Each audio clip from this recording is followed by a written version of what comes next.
নবীজি সাল্লাল্লাহু আলাইহি সাল্লাম কাফেলা নিয়ে চতুর্থ বছর দাওয়াত দেওয়া শুরু করলেন। কাফের মুশরিকরা এবার বলতেছে, মুহাম্মদ, আমরা বারবার বলেছি এই দীর্ঘ 3 বছর, চতুর্থ বছরও আমরা তোমাকে বলছি, তুমি যে দিন প্রচার করছো, দেখো গোটা আংশিক কিছু মানুষ তোমার দলের ভিতরে এসেছে। তুমি দেখো না পয়গম্বর নূহ আলাইহিস সালাতু ওয়াস সালামের কথা, যে পয়গম্বর নূহ প্রায় 400 বছর দাওয়াত দিয়ে তিনি কোনো ফায়দা উঠাইতে পারে নাই। তো কেন ইহুদিদের বিপক্ষে গিয়ে দিন প্রচার করা, তুমি কেন, তোমার পরেও যদি কোন আর নবী আসে এই নবীর পক্ষেও দিন প্রচার করা সম্ভব নয়। নাউযুবিল্লাহ।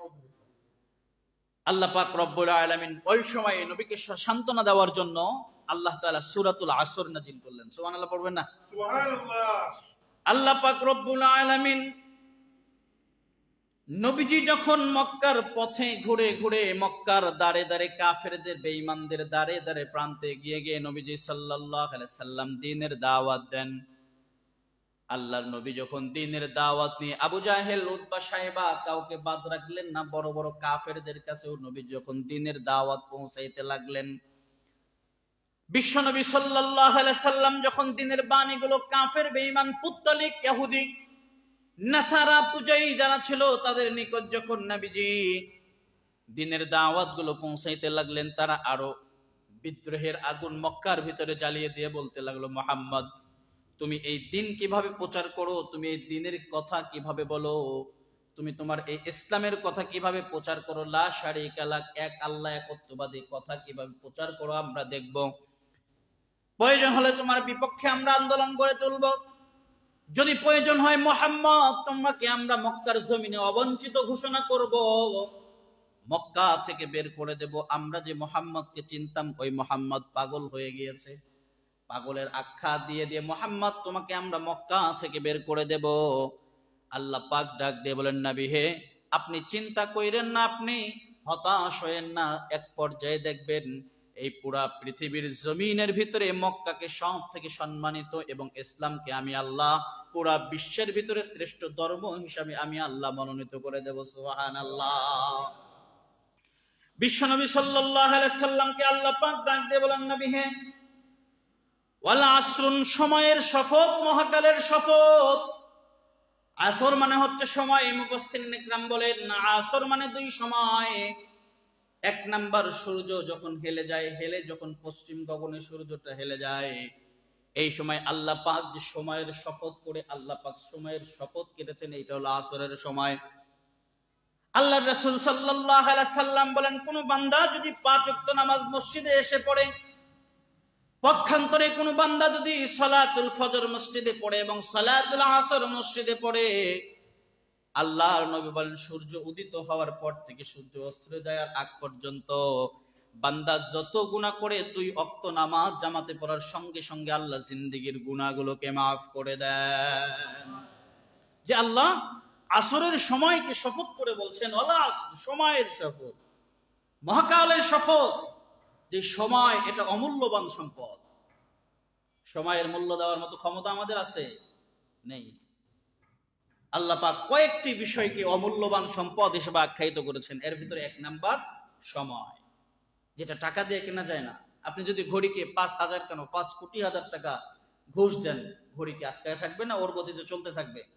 অর্থাৎ সময়কে ক্রয় করা যায় না, সময় আপন গতিতে চলতে থাকে। আসমান অমূল্যবান সম্পদ। আপনি ইচ্ছা করলেই আসমান থেকে বৃষ্টি বর্ষণ করাইতে পারবেন না। জমিন অমূল্যবান সম্পদ, আপনি ইচ্ছা করলে জমিনের ভিতরে ফসল ফলাইতে পারবেন না। আমরা যে দেখি জমিন থেকে ধান হয়, জমিন থেকে গম হয়, জব হয়, খেজুর হয়। হায়াতুল হায়ওয়ানের মুসান্নিফ তিনি লেখেন যে একটা খেজুর, আল্লাহ পাক যখন খেজুরটাকে রোপণ করান এবং গাছ তৈরি হয়, আল্লাহর আদেশ ছাড়া এই গাছটা আল্লাহর দরবারে যখন এই খেজুরটাকে রোপণ করা হয়, আল্লাহর দরবারে খেজুরটা বলে, আল্লাহ আমাকে কি হওয়ার অনুমতি দিবেন নাকি আমি এখানে নিঃশেষ হয়ে যাব? আল্লাহ যদি বলেন ইফতাহ, বান্দা এই খেজুর তুমি বড় হয়ে যাও, খেজুরের গাছটা বড় হয়, অন্যথায় মাটির নিচে খেজুরটা পচে গলে নষ্ট হয়ে যায়। বিশ্বনবী সাল্লাল্লাহু আলাইহি সাল্লাম বলেন, আল্লাহ পাক 3টা বিষয়কে আল্লাহ তাআলা সবথেকে দামি করে বানিয়েছেন। এক নাম্বার, আল্লাহ সময়কে অমূল্যবান সম্পদ হিসেবে আখ্যায়িত করেছেন। 2 নাম্বার, আল্লাহ পাক আসমানকে অমূল্যবান সম্পদ হিসেবে আখ্যায়িত করেছেন। 3 নাম্বার, জমিনকে আল্লাহ পাক অমূল্যবান সম্পদ হিসেবে আখ্যায়িত করে বান্দাকে ডাক দিয়ে বলেন, বান্দা এই 3 জিনিসের কসম, বান্দা যদি 2 কাজের উপরে অবিচল থাকে, আল্লাহ পাক ওই বান্দাকে কখনো মৃত্যুর আগ পর্যন্ত ধ্বংস না কইরা বান্দাকে হেদায়েতের রাস্তায় আল্লাহ জারি রেখে দেন। সুবহানাল্লাহ। তাহলে 1 নাম্বার যে আসর, সময়ের শপথ। সময়টা কেমন অমূল্যবান সম্পদ যে আপনার জিন্দেগীর সবথেকে দামি বিষয় হচ্ছে সময়। আপনার জীবনের সবথেকে দামি জিনিস হচ্ছে সময়। এই সময়কে কাজে লাগাইতে হবে। 2 নাম্বার, আল্লাহ পাক রব্বুল আলামিন 1 নাম্বার বললেন ওয়াল আসর, সময়ের শপথ। আল্লাহ পাক কসম খেয়ে বললেন। আল্লাহ পাক যখন কসম খাইলেন, একজন বেদুইন সাহাবী মাঠ ময়দান থেকে নবীজির সামনে আসলেন। আয়েশা, হাতের ভিতরে লাঠি ছিল, এক হাতের ভিতরে তরবারি ছিল। রাগ কইরা তিনি বলতেছেন, ও মুহাম্মদ, আপনি একটু বলেন আল্লাহ কার জন্য রাগান্বিত হয়ে কসম কেটেছেন? আপনি বলেন, আমি ওর গর্দান, এখন ওর কল্লা থেকে ওর গর্দানকে আলাদা করে দেব। নবীজি সাল্লাল্লাহু আলাইহি সাল্লাম বলছেন, আল্লাহ পাক কসম খেয়েছেন, কারো উপর রাগ করে নয়। আল্লাহ পাকের কথা সবই সত্য, তবে আল্লাহ কসম খেয়েছেন এজন্য বেঈমান আর মুশরিক গুলো যেন আল্লাহর কোনো কথার উপরে সন্দেহ পোষণ করতে না পারে। সুবহানাল্লাহ। যে আল্লাহ তো সব কথা, আল্লাহ একটা কথা অনর্থক বান্দার জন্য বলে নাই। সব কথা আল্লাহ বান্দার জন্য, হক ও নেকির জন্য বলেছেন, বান্দার উপকারের জন্য বলেছেন। আমি গত সপ্তাহে বলেছিলাম যে আল্লাহ পুরা কোরআনকে নাজিল করেছেন বান্দার, মুমিনের শেফার জন্য। অনুনাজ্জিলু মিনাল কোরআন মা হুয়া শিফাউন ওয়া রাহমাতুল লিল মুমিনিন, যে প্রত্যেকটা মুমিনের জন্য কোরআন শেফা, আর কাফের মুশরিকের জন্য হেদায়েতের পথ। আল্লাহ পাক রব্বুল আলামিন 2 নম্বর আয়াতে বলছেন, ইন্নাল ইনসানা লাফি খুসর, নিশ্চয়ই সমস্ত মানুষগুলো ক্ষতিগ্রস্ত। মানুষগুলো যে কাজ করে, মানুষগুলো যে কথা বলে, সবগুলো কথা ক্ষতি। মানুষ যেদিকে যায় সবকিছু ক্ষতির দিকে আখ্যায়িত করে। মানুষ কখনো উপকারের দিকে মানুষ ধাবিত হইতে চায় না। আল্লাহ পাক বলছেন ইন্না, ইন্না মানে হচ্ছে নিশ্চয়, তাকিদ বুঝাইছে যে ইন্না নিশ্চয়, আল ইনসান মানুষগুলো, আল ইনসান যে আলিফ লাম যদি শুরুতে থাকে এগুলো এটাকে জমা বোঝায়, অর্থাৎ ইনসান মানে মানুষ। আলিফ লাম যদি আবার শুরুতে থাকে তখন এটাকে জমা বুঝিয়ে যে মানুষগুলো, সমগ্র দুনিয়ার মানুষ ক্ষতিগ্রস্ত। খসর মানে হচ্ছে ক্ষতিগ্রস্ত, আল খাসরুন থেকে, যে মানুষগুলো কি পরিমাণ ক্ষতিগ্রস্ত, যে তারা এত পরিমাণ দুর্বল এবং ক্ষতিগ্রস্ত, তারা যে হাত দিয়ে ব্লেড বানায়। কি বানায়? মুফাসসিরিন ইকরাম বলেন যে নিজের হাতে ব্লেড বানায়। ওই ব্লেড যদি কারো গলায় ধরে, এখন ব্লেড শক্তিশালী নাকি মানুষ শক্তিশালী বলেন তো?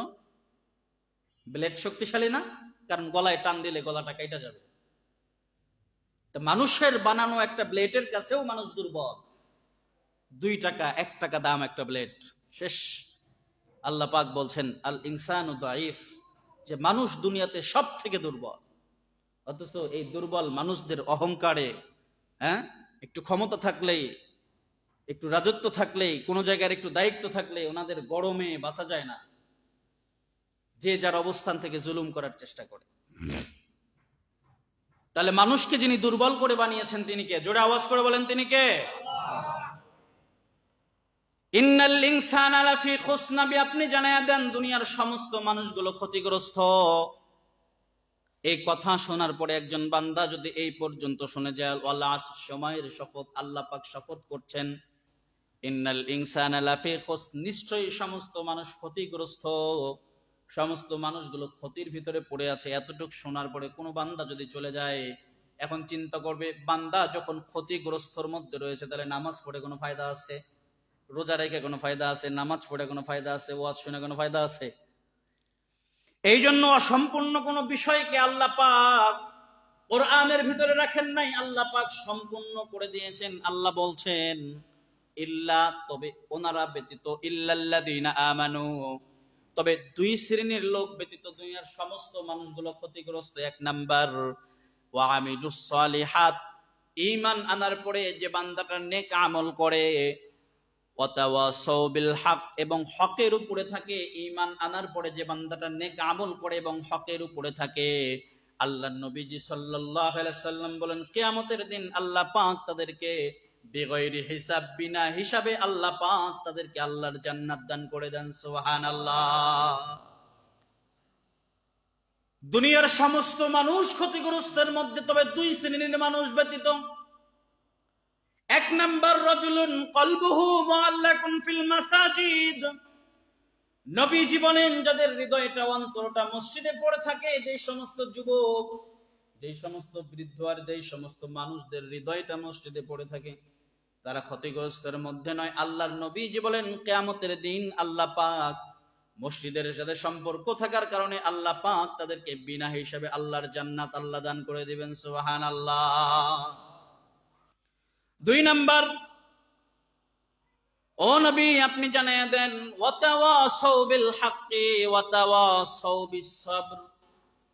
আপনি যখন হকের পথে ছিলেন আপনার উপরে জুলুম আর নির্যাতন, আপনি যখন হকের উপরে ছিলেন আপনি বিভিন্নভাবে বাধাগ্রস্ত হয়েছেন। আপনি তাহাজ্জুদে দাঁড়াইছেন তো 31st নাইটের বোমা ফোটানো হয়েছে, আপনার নামাজে বিঘত ঘটেছে, আপনি মাজলুম বলার মতো কিছু ছিল না। আপনি মসজিদে এক জায়গায় নামাজে দাঁড়িয়েছেন, মসজিদের পাশে দোকানগুলোতে, চায়ের স্টলগুলোতে জোরে জোরে গান বাজানো হয়, আপনার নামাজে ডিস্টার্ব হয়, আপনি বড় মাজলুম, কিছু বলতেও পারেন না, কারণ আপনি এলাকায় ভাড়া থাকেন আর যার দোকান তিনি এলাকার স্থানীয়। গরম একটু আলাদা আছে না নাই? হ্যাঁ, নাই? যারা এলাকায় দেখবেন স্থানীয় মানুষ, ওদের দোকানে গান একটু জোরেই বাজে, যারা বাজায় আর কি। গান বাজনা বাজানো জায়েজ না হারাম? জোরে বলেন। গান বাজানো জায়েজ আছে চায়ের দোকানে? আজকাল আমাদের কিছু কিছু চায়ের দোকানের মানুষরা বলে, দোকানদাররা বলে, হুজুর টিভি না থাকলে, গান না বাজাইলে ব্যবসা জমে না। আছে না নাই? সঙ্গত কারণে চায়ের দোকানগুলো বসতে ভয় লাগে, কারণ ওদের দোকানে বৈশা যদি আমরা এক কাপ চা খাই, পরের দিন ফতুয়া দিবে হুজুর বৈশা বৈশা গান শুনে, হুজুর বৈশা বৈশা টিভি দেখে, হুজুর বৈশা বৈশা রিমোট নিয়ে এটা সেটা করে, ব্যাস একবারে কাফের ফতুয়া দিয়ে ফেলবে। এখন বলেন তো, আপনারা সারাদিন যদি গান বাজাইতে পারেন, হুজুর ওখানে গিয়ে এক কাপ চা খাইলে কি দোষ হয়ে যাবে? আর আরেকটা বিষয় কি করা যায় না, যখন কোনো আলেম যায়, যখন কোনো ভালো মানুষ যায়, দোকানে রাস্তা করে টিভিটা অফ করে দেন না? আলেমদেরকে সম্মান দিলে তিনি আপনাকে সম্মান দান করবেন, তিনি কে? আর গান বাজনা বাজানোর দরকারটা কি? গান না বাজাইলে কি ব্যবসা হয় না? কথা বোঝে না। গান না বাজাইলে কি ব্যবসা হয় না? বরঞ্চ গান বাজনা যারা বাজায়, খবর নিয়ে দেখেন ও 14টা এনজিও থেকে লোন নিয়ে পরে ব্যবসা করতেছে। খবর নেন, খবর নিয়ে দেখেন, কারণ আল্লাহ তো বরকত ওখানে নাই, আল্লাহ প্রদত্ত কোনো রহমত নাই। তাহলে গান বাজনা বাজানো এটা সম্পূর্ণ হারাম। মুসনাদে আহমদের একটা হাদিস আছে, নবীজি সাল্লাল্লাহু আলাইহি সাল্লাম বলেন যে কিয়ামতের দিন আল্লাহ পাক কিছু বান্দাকে ডাকবেন। কিয়ামতের দিন আল্লাহ পাক কিছু বান্দাকে ডাকবেন, ডাকার পরে ওই বান্দাদেরকে বলা হবে তোমরা কি দুনিয়াতে গান শ্রবণ করেছিলে? তারা ডাইরেক্ট অস্বীকার করবে যে আল্লাহ না, আমরা গান শ্রবণ করি নাই।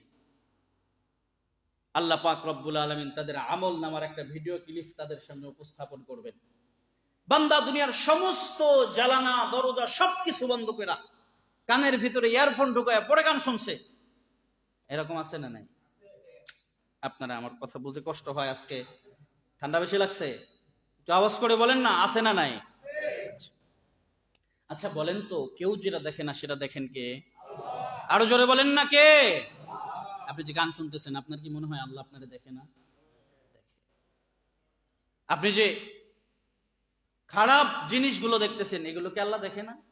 দেখে। আল্লাহ বলেন বান্দার হৃদয়ে যেটা উদ্বোধিত হয়, বান্দার হৃদয়ে যেটা উদ্ভাসিত হয়, অর্থাৎ বান্দার হৃদয়ে যেটা পুষ্প হয়ে আগায় আসে এবং বান্দার হৃদয় থেকে যেটা নির্যাস হওয়ার পর্যায়ক্রমে চলে যায়, এর আগেই আল্লাহ পাক এটার খবর রাখেন। সুবহানাল্লাহ।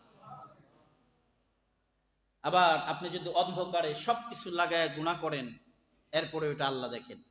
তো হাদিসটা এরকম যে নবীজি সাল্লাল্লাহু আলাইহি সাল্লাম বলেন যে কিয়ামতের দিন ওই বান্দাগুলোকে আনা হবে যারা গান শ্রবণ করতো দুনিয়াতে।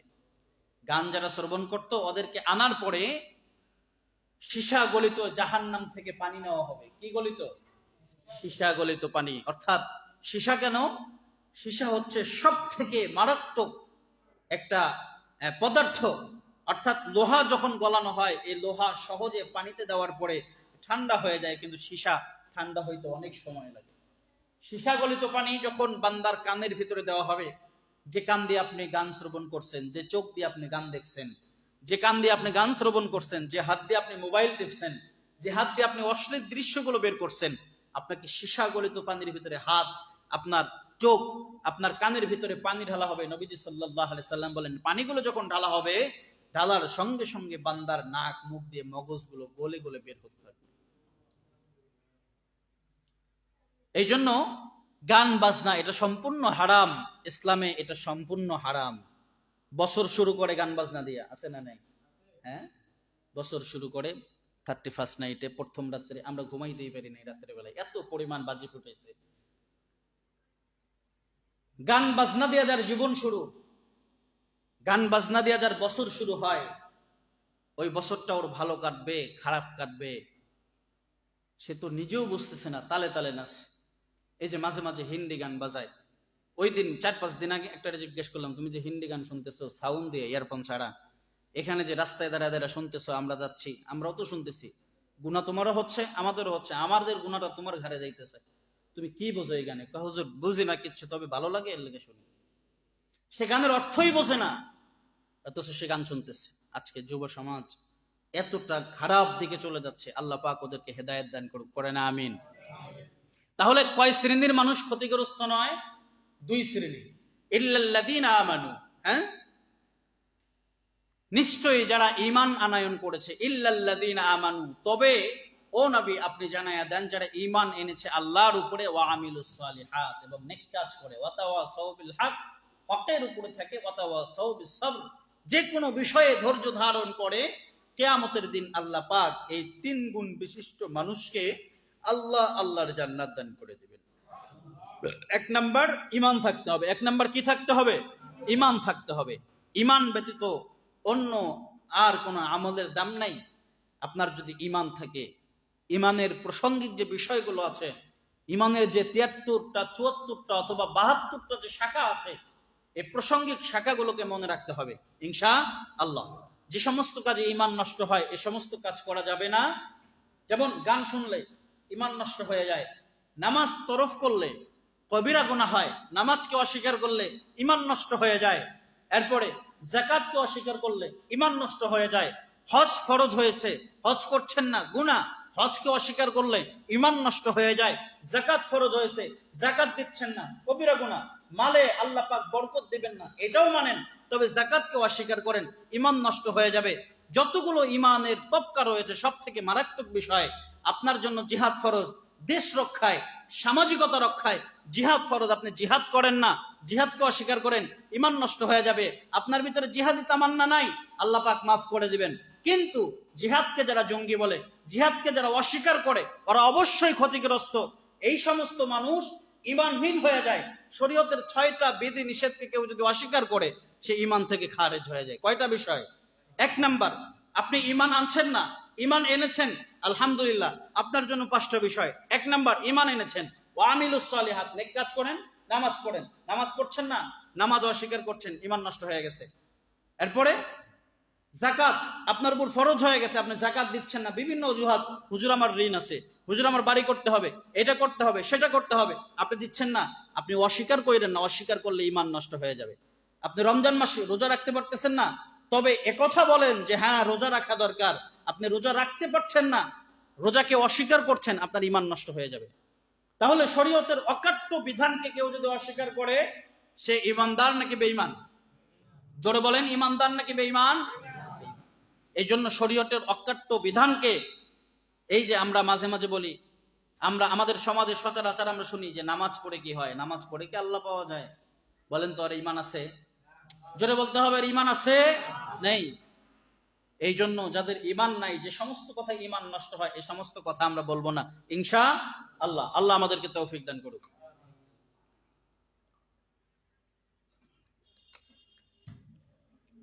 তাহলে বুঝে থাকলে বলেন তো, যে দুনিয়াতে সমস্ত মানুষগুলো ক্ষতিগ্রস্ত কয় শ্রেণী ব্যতীত?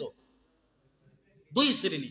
1 নাম্বার, যারা ঈমান এনেছে আল্লাহর উপরে, ওয়া আমিলুস সালিহাত, এবং নেক কাজ করে। নেক কাজের আবার কয়েকটা ধারা আছে। বান্দার জন্য কিয়ামতের দিন আল্লাহ পাক রব্বুল আলামিন প্রত্যেকটা মানুষ যারা দুনিয়াতে আগমন করেছে, প্রত্যেকটা মানুষ যাদেরকে আল্লাহ দুনিয়াতে জন্মগ্রহণ করিয়েছেন অথবা জন্মের সময় মৃত্যুবরণ করেছে, ডেলিভারির সময় মারা গেছে, মায়ের পেটে থাকতে মারা গেছে, নবীজি সাল্লাল্লাহু আলাইহি সাল্লাম বলেন প্রত্যেক ব্যক্তির জন্য, কাফের, মুশরিক, বেঈমান, ইহুদি, নাসারা, সবার জন্য আল্লাহ পাক জান্নাতে এক একটা করে ঘর নির্ধারণ করে দিয়েছেন। সুবহানাল্লাহ পড়তেন না? আরো জোরে পড়েন না সুবহানাল্লাহ। সাহাবায়ে কেরাম জিজ্ঞেস করলেন, ইয়া রাসূলুল্লাহ, ইয়া হাবিবাল্লাহ, ওগো আল্লাহর পয়গম্বর, ওগো নবীজি, আমরা বুঝলাম মুসলমানদের জন্য, ইমানদারদের জন্য আল্লাহ পাক জান্নাতে ঘর নির্ধারণ করেছেন, ঘর নির্মাণ করে দিয়েছেন। তবে ইয়া রাসূলুল্লাহ, ইয়া হাবিবাল্লাহ, কাফের, মুশরিক, বেঈমান, ওনাদের জন্য যে ঘর আল্লাহ নির্ধারণ করলেন, এই ঘরগুলো আল্লাহ পাক কি করবেন? তালাবদ্ধ করে রাখবেন, নাকি ওদেরকে আল্লাহ প্রবেশ করাবেন? যদি কাফের, বেঈমান, মুশরিক গুলো, ইহুদি, খ্রিস্টান গুলো জান্নাতে যায়, ওগো নবীজি, আমরা তাহলে দুনিয়াতে এত কষ্ট করে করে, এত মেহনত করে করে দিনের কাজ করতাম, আমাদের পেটের ভিতরে খাবার নাই, ও নবী, আমরা যুদ্ধের ময়দানে যায়, জিহাদের ময়দানে শাহাদাত বরণ করতাম, আমাদের শরীরের ভিতরে কাপড় নাই, আর পুরো শীতের দিনে আমরা নামাজ ছাড়ি নাই, ওগো রাসূলুল্লাহ, আমাদের বাড়িতে খাবার নাই, কিন্তু আমরা দান করার সময় 1 ইঞ্চিও পিছু পা হই নাই। ওগো নবীজি, শরীয়তের প্রত্যেকটা রুকন, প্রত্যেকটা হুকুম, আহকাম সবকিছু আমরা মেনে চলতাম। কিন্তু প্রশ্ন হলো, নবীজি, আপনি বললেন কাফের, মুশরিক, বেঈমান সবার জন্য আল্লাহ জান্নাতে ঘর বানাইছেন, আবার আপনি বললেন আপনার কাছে আল্লাহ পাক ওহী নাজিল করছেন, ইন্নাল্লাযীনা আমানু, নিশ্চয়ই যারা ঈমান এনেছে, ওয়া আমিলুস সালিহাত, এবং নেক কাজ করে, ওয়া তাওয়াসাউ বিল হক, এবং হকের উপরে থাকে, ওয়া তাওয়াসাউ বিস সাবর, দ্বারা ধৈর্য ধারণ করে, তাদেরকে আল্লাহ পাক আল্লাহর দাখলাল জান্নাত, আল্লাহ পাক তাদেরকে জান্নাতে প্রবেশ করাবেন। ওগো নবীজি, সব কিছু ইসলাম প্লাস মাইনাস সব কিছু ঠিক আছে, কিন্তু প্রশ্ন হলো, ইয়া রাসূলুল্লাহ, কাফের, মুশরিক, বেঈমান গুলো কি আল্লাহর ঘরে নির্ধারিত জান্নাতে যাবে? কয় না না, যারা বেঈমান অবস্থায় মারা যাবে তারা আল্লাহর ঘর জান্নাতে প্রবেশ করবে না। তবে কাফের, মুশরিক গুলো যখন ঈমানের পথে দলে দলে আসবে, কারণ আপনারা জানেন যে নবীর যুগে, সাল্লাল্লাহু আলাইহি সাল্লামের যুগে, কয়জন মানুষ মুসলমানের ঘরে জন্মগ্রহণ করেছে? বেশি মানুষ মুসলমানের ঘরে জন্মগ্রহণ করে নাই। ম্যাক্সিমাম সাহাবীরা ইহুদি, খ্রিস্টান, নাসারা থেকে দলে দলে ইসলাম গ্রহণ করে ইসলামের দলটাকে আল্লাহ তাআলা ভারী করে দিয়েছেন। এই লোকগুলোর জন্য যদি আল্লাহ পাক জান্নাতে নির্ধারিত ঘর না রাখতেন, তাহলে কিভাবে আল্লাহ পাকের এই ধর্ম ইসলাম গ্রহণ করার পরে বান্দাগুলো জান্নাত পেয়ে যাইতো? আল্লাহর নবীজি বলেন, কোন বান্দা যখন মারা যায়, ঈমান অবস্থায় মারা যায়, ওই বান্দাটা 5 ওয়াক্ত নামাজ পড়ছে, এটা বান্দার জন্য ফরজ ছিল, মূল ডিউটি। বান্দা যখন ফরজের পাশাপাশি 2 রাকাত করে নফল নামাজ পড়ছে, এটা বান্দার জন্য ওভারটাইম হয়ে গেছে, অতিরিক্ত টাকা অ্যাড হয়েছে, অতিরিক্ত আমল যখন অ্যাড হয়েছে। বান্দা যখন রোজা রেখেছে রমাদানে, বান্দা শাবান এবং রজব 2 মাসে সোমবার, বৃহস্পতিবার রোজা রেখেছে এবং দোয়া করেছে, আল্লাহুম্মা বারিক লানা ফি রজব ওয়া শাবান ওয়া বাল্লিগনা রমাদান, ওয়া আল্লাহ, রজব শাবানের বরকত আমাদেরকে দান করেন, রমজান পর্যন্ত আমাদের হায়াতকে বাড়ায়া দেন। নবীজি বলেন, রমজানের জন্য দোয়া করেছে। রমজান মাস পাওয়ার পরে বান্দাটা রমজান মাসে বেশি বেশি নফল ইবাদত করেছে। কাফের, বেঈমানদের ঘরগুলো কেটে কেটে যে বান্দাটা নফল ইবাদত গুলো বেশি বেশি করেছে, যে বান্দা যে পরিমাণ নফল ইবাদত করবে, তার ওই ঘরের সাথে বান্দাকে আল্লাহ পাক কাফের, বেঈমানদের ঘরগুলো কেটে কেটে নেককার আমলদার বান্দারদের আমল নামায় আল্লাহ তাআলা এই ঘরগুলোকে যোগ করে দিবেন। সুবহানাল্লাহ। তাহলে কাফের, বেঈমানদের ঘরগুলো জান্নাতের সমস্ত ঘরগুলো, ওয়া আমিলুস সালিহাত, যে সমস্ত বান্দারা নেক কাজ করবে তাদের আমল নামার ভিতরে আল্লাহ পাক লিপিবদ্ধ করে দিবেন। এটা আল্লাহ তাআলার ওয়াদা। কিন্তু আমরা তো ফরজ নামাজই পড়তে চাই না, নফল নামাজ তো অনেক দূরের কথা। হ্যাঁ, আমরা তো যাকাত দিতে চাই না, আমাদের টাকা আছে, হজ করতে চাই না, আছে না? নাই? নাই, এরকম নাই। ঠান্ডার কারণে নামাজে আসতে চায় না, এরকম আছে না? নাই। একটু শুয়ে থাকতে ভালো লাগে, কিন্তু জাহান্নামে যখন আল্লাহ দিবেন, নামাজ না পড়ার কারণে, 4 কারণে মানুষ জাহান্নামে যায়। কয় কারণ? জোরে বলতে হবে, কয় কারণ? 4 কারণ। 1 নাম্বার, ক্বালু লাম নাকু মিনাল মুসাল্লিন, জাহান্নামীরা প্রথম বলবে যে, হে আল্লাহ, আমরা তো দুনিয়াতে মুসল্লি ছিলাম না, মুসল্লি না থাকার কারণে আমাদেরকে জাহান্নামে নিক্ষেপ করা হয়েছে। অর্থাৎ দুনিয়াতে আমরা নামাজি ছিলাম না, নামাজ এমন একটি পবিত্র ইবাদত, যে ইবাদতে একমাত্র আল্লাহকে সন্তুষ্ট করা যায়। বিশ্বনবী সাল্লাল্লাহু আলাইহি সাল্লাম বলেন, আস-সালাতু মি'রাজুল মুমিন। মুমিনের ঈমান যদি শক্তিশালী হয় এবং মুমিনের হৃদয় যদি মসজিদমুখী হয়, নামাজমুখী হয়, এই মুমিনটা এক পর্যায়ে আল্লাহর কুদরতি কদম দেখে দেখে, আল্লাহকে দেখে দেখে বান্দা আল্লাহকে সিজদা করে। সুবহানাল্লাহ, কোয়েন না গো, জোরে কর না সুবহানাল্লাহ। মাঝে মাঝে আপনারা এমন ফুতায়া যান যে ঠান্ডাও মনে হয় এত বরফ এত জমে না। এই জোরে চিৎকার করে পড়েন আল্লাহু আকবার। তাহলে নেক কাজ কি শুধু নামাজ পড়া?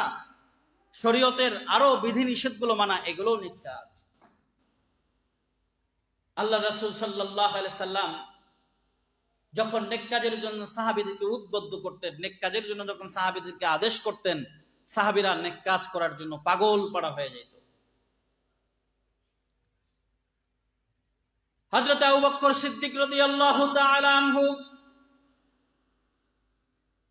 সূরাতুল আসর নাজিল হওয়ার পূর্বে আল্লাহ পাক পয়গম্বর আলাইহিস সালাতু ওয়াস সালামের কাছে এখনো সূরাতুল আসর আল্লাহ তাআলা নাজিল করেন নাই।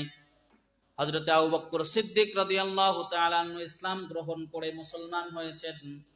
হযরত আবু বকর সিদ্দিক রাদিয়াল্লাহু তাআলা আনহু আরবের বড় একজন ব্যবসায়ী ছিলেন। এত বড় ব্যবসায়ী ছিলেন যে ওই সময় আবু বকর সিদ্দিক ছিলেন মক্কার ধনাঢ্য ব্যক্তিদের ভিতরে একজন। পড়েন না সুবহানাল্লাহ। তিনি তেনার সমস্ত সম্পদগুলো আল্লাহর রাস্তায় ব্যয় করে দিয়েছেন। কেন? আল্লাহকে পাওয়ার জন্য। হযরত আবু বকর সিদ্দিক রাদিয়াল্লাহু তাআলা আনহু মক্কার এক গলি দিয়ে হযরত আবু বকর হেঁটে যাচ্ছেন, তো কাফের মুশরিক বেঈমান তেনাদের যে বন্ধুগুলো ছিল তারা দৌড়ায় আসে। আয়েশা বলতেছে, আবু বকর তোমার সময়টা অনর্থক, তুমি ইসলামের কাজে, ইসলামের জন্য ব্যয় করছো। এই ইসলাম, যে ইসলামের জন্য তুমি মুসলমান হয়েছো, মুহাম্মাদুর রাসূলুল্লাহর ধর্ম নিয়েছো, এক আল্লাহকে স্বীকার করেছো, তুমি বাপদাদার সব কিছু ছেড়ে মুহাম্মাদের পিছনে তুমি মুহাম্মাদের মতো পাগল হয়ে গেছো। তুমি তোমার সময়টা অযথা ব্যয় করতেছো, তুমি তোমার সময়টা অযথা নষ্ট করতেছো। হযরত আবু বকর সিদ্দিক রাদিয়াল্লাহু তাআলা আনহু হতাশ না হয়ে তিনি বলতেছেন, সময় তো তারই নষ্ট হয় যারা ঈমানের পথে অবিচল থাকে না। সুবহানাল্লাহ। যে যারা ঈমানের পথে নাই, যারা কুফর, লাত এবং উজ্জার পূজা নিয়ে ব্যস্ত, তাদের সময় তো ভালো কাটে না। কারণ বেঈমানদের সময় খারাপ কাটে। বেঈমানরা অধিকাংশ সময় নেশাগ্রস্ত হয়ে পড়ে থাকে। তাদের বিবি নাই, তাদের বাচ্চা কোথায় থাকে খবর নাই, তাদের বিবি কোথায়, কার সাথে কোথায় গিয়ে থাকে কোনো খবর নাই। নেশাগ্রস্ত মানুষ, মস্তিষ্ক বিকৃত, সে কোথায় কি করছে এই খেয়াল তার মধ্যে নাই। আবু বকর সিদ্দিক রাদিয়াল্লাহু তাআলা আনহু বললেন, অবশ্যই যারা আল্লাহর পথে রয়েছে, যারা ঈমানের পথে রয়েছে, যারা একত্ববাদীর খোদার ঘোষণা দিয়ে সংক্ষিপ্ত সময়ের জীবনের মূল ধারা ইসলামের পথে অবিচল রাখার জন্য মুহাম্মাদুর রাসূলুল্লাহর হাতে হাত রেখে ইসলাম গ্রহণ করেছে, তাদের সময়ই সফল কাম। যিনি বলেছেন তিনি কে? আল্লাহ পাকের এটা ওয়াদা যে যারা ঈমানের পথে আছে, ওয়ামিলুস সালিহাত, এবং নেক কাজ করছে, তারা অবশ্যই সফল কাম। এছাড়া দুনিয়ার সমস্ত মানুষগুলো ক্ষতিগ্রস্ত। হযরত আবু বকর সিদ্দিক রাদিয়াল্লাহু তাআলা আনহু নবীজির দরবারে আয়েশা বলতেছেন, ইয়া রাসূলুল্লাহ, ইয়া হাবিবাল্লাহ, ওগো নবীজি, কাফের বেঈমান মুশরিকরা আমাকে বলতেছে আমার সময়গুলো নাকি নষ্ট হচ্ছে ইসলামের জন্য, আমি নাকি আমার সময়গুলো অনর্থক নষ্ট করছি। আল্লাহ পাক রব্বুল আলামিন আয়াতে কারিমা নাযিল করে বলেন, ও নবী আপনি জানায়া দেন, ওয়ালা সময়ের শপথ, আল্লাহ সময়ের শপথ করে বলছেন, ইন্নাল ইনসানা লাফি খুসর, নিশ্চয় সমস্ত মানুষগুলো ক্ষতিগ্রস্তের মধ্যে পড়ে রয়েছে।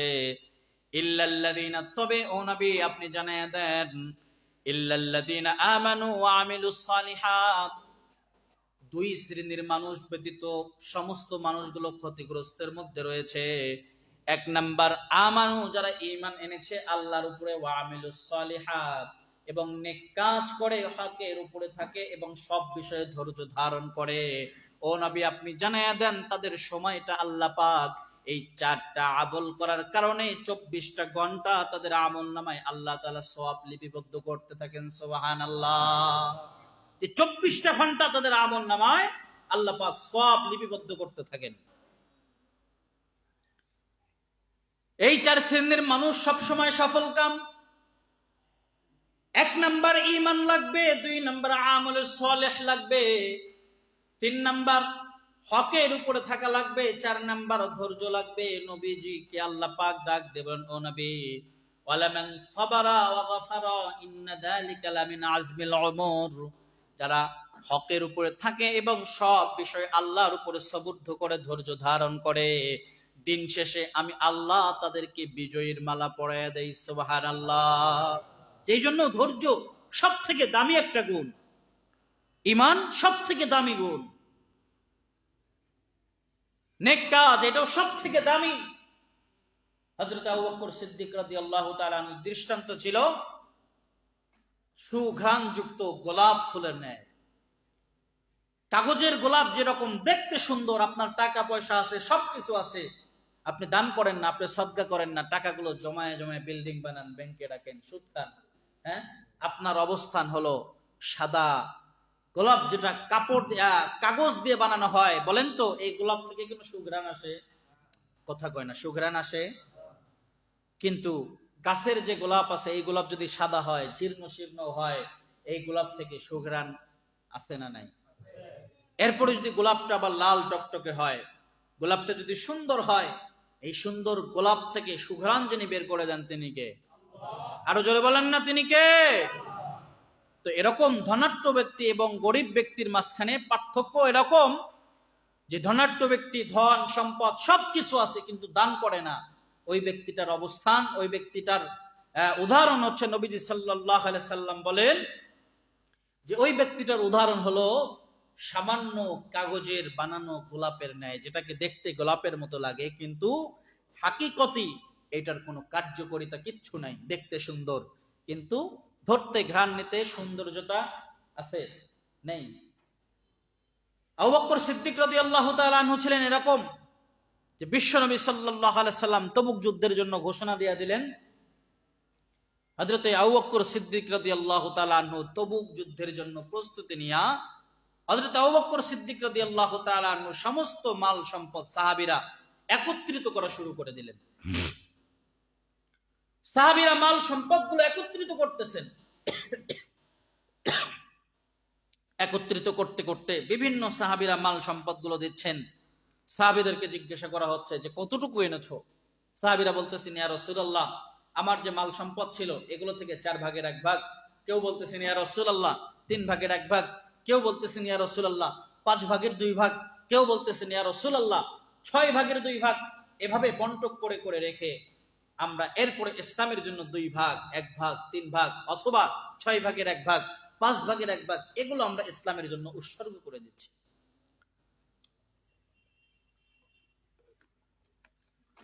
নবীজি সাল্লাল্লাহু আলাইহি সাল্লাম তাকায় দেখলেন যে সাহাবা একরাম যার সম্পর্কে বলতেন যে আলামু মিন্না, যে দুনিয়ার ভিতরে সবথেকে জ্ঞানী মানুষ আবু বকর সিদ্দিক রাদিয়াল্লাহু তাআলা।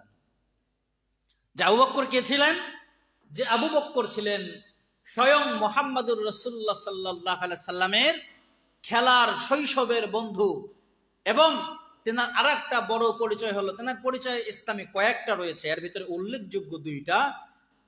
হযরতে মুহাম্মদুর রাসূলুল্লাহ সাল্লাল্লাহু আলাইহি সাল্লামের আপন শ্বশুর। সুবহানাল্লাহ পড়বেন না? রাসূলুল্লাহ সাল্লাল্লাহু আলাইহি সাল্লাম তেনাকে মাঝে মাঝে আব্বাজান করে করে ডাকতেন। আবু বকর হাসতেন। আবু বকর হাইসা হাইসা বলতেন, আহারে আমার কি সৌভাগ্য যে মুহাম্মদুর রাসূলুল্লাহ আমাকে আব্বাজান বলেন। আল্লাহি, রবের কসম, মুহাম্মদের আল্লাহর কসম, আর কিছু থাক না থাক মুহাম্মদের আব্বা ডাকার কারণে আল্লাহ আমারে জান্নাত দেবে। এই সুবহানাল্লাহ তো আস্তে কেল্লাই জোরে কোন সুবহানাল্লাহ। মুহাম্মদ সাল্লাল্লাহু আলাইহি ওয়াসাল্লাম নিজে শ্বশুরকে আব্বা বলে ডাকতেছেন। হযরত আবু বকর হাসতেন আর বলতেন, ও নবী, আমরা না একসাথে খেলাধুলা করতাম, আমরা তো একসাথে ঘোড়া বানায়া বানায়া দৌড়াইতাম। আম্মা জান আয়েশা রাদিয়াল্লাহু তাআলা আনহা যখন ছোট, রাসূলুল্লাহর ঘরে যখন আসলেন, আম্মা জানের বয়স যখন 13 বছর, তো ছোট মানুষ তো আল্লাহর পক্ষ থেকে আদেশ হয়ে গেছে, বিবাহ হয়ে গেছে, সংসারও করতেছেন, যথেষ্ট বোঝেন, কিন্তু বাচ্চা মানুষ তো বাচ্চাই। একদিন ঘরের ভিতরে আল্লাহর রাসূল ঢুকলেন, ঢুকে দেখলেন আম্মা জান আয়েশা রাদিয়াল্লাহু তাআলা আনহা, হাদিসটা মনে রাখেন, খেয়াল রাখবেন। আম্মা জান আয়েশা দেখতেছেন ঘোড়া নিয়ে খেলা করতেছে। রাসূলকে দেখানোর সঙ্গে সঙ্গে লুকায় রাখছে। তো বাচ্চারা যে ঘোড়াগুলো নিয়ে খেলে এগুলো কিন্তু পাকা থাকে। আল্লাহ রাসূল সাল্লাল্লাহু আলাইহি ওয়াসাল্লাম ঘরে ঢোকার পরে বলতেছেন, আয়েশা কি লুকাইলা? কয় ইয়া রাসূলুল্লাহ, ঘোড়া চেনেন না? ঘোড়া? কয় হ্যাঁ, ঘোড়া তো চিনি, যেগুলো নিয়ে আমরা যুদ্ধে যাই। তা তোমার ঘোড়ার দিকে পাখা আছে। কয় আমার এটা পরি ঘোড়া। কি ঘোড়া? জোরে বলেন, কি ঘোড়া? পরি ঘোড়া। আল্লাহ রাসূল সাল্লাল্লাহু আলাইহি ওয়াসাল্লাম আয়েশাকে দাঁড় করায় কপালে একটা চুমু দিয়ে বলেন, আয়েশা তুমি তো পরি ঘোড়া নিয়ে খেলো, কিন্তু আল্লাহ পাক আসমানের একটা চাঁদ আমার ঘরের ভিতরে দান করে দিয়েছেন। আয়েশা তো মহা খুশি। আবু বকর সিদ্দিক রাদিয়াল্লাহু তাআলা আনহু সম্পর্কে আরেকটু বলি। দেখেন যে নবীজি সাল্লাল্লাহু আলাইহি সাল্লাম একদিন রাতের বেলায় আয়েশা রাদিয়াল্লাহু তাআলা আনহার সাথে শয়ন করে আয়েশা রাদিয়াল্লাহু তাআলা আনহু বসে রাসূলুল্লাহর মাথা টিপে দিচ্ছেন। আল্লাহর রাসূল আসমানের দিকে তাকায় বলতেছেন যে আয়েশা দেখো তো আসমানে কত তারা। কয় ইয়া রাসূলুল্লাহ, আসমানের তারা কি গণনা করা যায়? কয় আসমানে যত তারা আমার সাহাবী হযরতে ওমরের আমলগুলো এরকম, আসমানের তারা যেরকম গোনা যায় না, আমার হযরত ওমরের আমলগুলো গোনা যায় না। সুবহানাল্লাহ পড়বেন না? আম্মাজান আয়েশা শুধু ভিতরে ভিতরে রাগান্বিত হচ্ছেন, কারণ মেয়ে মানুষ, বাপের কথা ভাইয়ের কথা যত প্রশংসা করবেন এগুলো আলুর মতো পটেটোর মতো ফুইলা যায়, ঠিক না? আর যদি একদিন বদনাম বলছেন তাহলে দুপুরবেলা রাতের বেলা খাবারের তরকারি ইল্লা মাশাআল্লাহ ঠিক থাকবে না। তো আম্মাজান আয়েশা রাদিয়াল্লাহু তাআলা আনহা একটু ভিতর ভিতরে তিনি বলছেন, তিনি যেহেতু হাদিসের রাবী, তিনি বলতেছেন যে আমি একটু ভিতরে ভিতরে রাগান্বিত হচ্ছি। তো কতক্ষণ পরে ওসমানের কথা বললেন, আলীর কথা বললেন। তো আমি সহ্য করতে না পাইরা বললাম জি ইয়া রাসূলুল্লাহ, আপনার সাহাবী আবু বকর কেমন? আল্লাহর রাসূল বললেন, দুনিয়ার সমস্ত যত মুসলমান এবং সাহাবী কিয়ামত পর্যন্ত যত মুসলমান আসবে ওদের আমলগুলো যদি এক পাল্লায় দেওয়া হয়, তোমার বাবা হযরত আবু বকরের এক দিনের এক রাতের সওয়াব যদি এক পাল্লায় দেওয়া হয়, পুরা পৃথিবীর সওয়াবগুলো শূন্যে উঠবে। আবু বকরের সওয়াবের পাল্লাটা ভারী হয়ে এক রাতের সওয়াবের কারণে পুরা দুনিয়ার মানুষগুলো জান্নাতে যাওয়া সম্ভব। আল্লাহ এটা সম্ভব করে দিবেন। তিনি কি আমল করতেন? বেশি কিছু করতেন না, তিনি শুধু এতটুকু করেছিলেন। বদরের যুদ্ধ যখন সংগঠিত হয়, বদরের যুদ্ধ সংগঠিত হওয়ার সময় বিশ্বনবী সাল্লাল্লাহু আলাইহি সাল্লাম যখন বললেন তোমরা সরঞ্জামগুলো নিয়ে আসো, আনা হলো। হযরত আবু বকর এক চিপায়ে দাঁড়ায়া দাঁড়ায়া কান্না করতেছেন, অপরাধের মতো হাউমাউ করে করে কান্না করতেছেন। নবীজি ডাকলেন, আবু বকর আসতে চাচ্ছে না। আল্লাহ রাসূল সাল্লাল্লাহু আলাইহি সাল্লাম হাসি দিয়ে বললেন, আব্বাজান এদিকে আসেন, আপনার কোনো ভয় নাই। কি আনছেন? ওই যে থলির ভিতরে দেখেন সামান্য কিছু গম এবং জব, এছাড়া আর কিছু নাই। বাড়িতে কি রেখে আসেন? ওই আল্লাহি রবের কসম, মুহাম্মদ সাল্লাল্লাহু আলাইহি সাল্লাম এবং আল্লাহর রেখে আসছি, এছাড়া বাড়িতে আর খাওয়ার কিছু নাই। কই ওনারা কি খাবেন? কই আল্লাহ এবং তার রাসূল এটা ব্যবস্থা করবেন। আল্লাহু আকবার পড়েন। আল্লাহর নবীজি সাল্লাল্লাহু আলাইহি সাল্লাম ডাক দিয়ে বলেন, আবু বকর আপনার এই সামান্য দানটা আল্লাহ এমন ভাবে কবুল করেছেন, সবার দানের থেকে আপনার এই দানটা আল্লাহর কাছে বেশি উত্তম হয়ে গেছে। কেন? তাকওয়াটা ছিল মূলত বিষয়। কি তাকওয়া? আখলিস দীনাকা ইয়াকফিকাল আমালুল কালিল, আমল অল্প হোক, ইখলাস যেন ভালো হয়। ঠিক আছে ইনশাআল্লাহ? এই জন্য আমরা দান করব, আমরা সাদকা করব, আমরা যত কিছু করব, ইখলাস যদি থাকে, এখানে বরকত যিনি দান করবেন তিনি কে?